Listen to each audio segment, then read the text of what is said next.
Hey aka hozir. Aka uzr aka. Bo'lmisan sen nima qilyapsan? Befarosat. Ko'zingga qarab chiqmaysan. Mushunda qancha turishini bilasanmi? Aka uzr, ishlab to'lab beraman. O'rtog'im bo'lganiga qara. Mushunda puliga sen 2 marta bosh to'g'ri kiyinasan.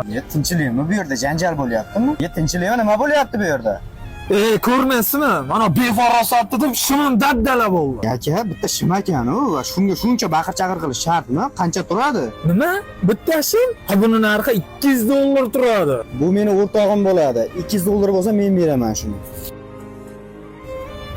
O, endi bu erkak ishi bo'ldi.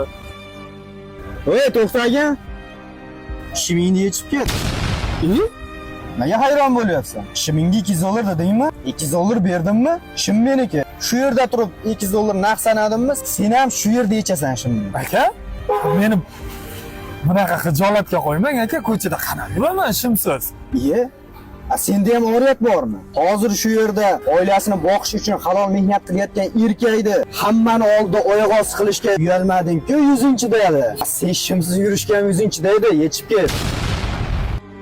Qalay bo'pti, birovni haqorat qilish. Shu gapimni esdan chiqarma. Erkak erkakni kamsitmaydi. Kamsitadigan erkak erkak bo'lmaydi.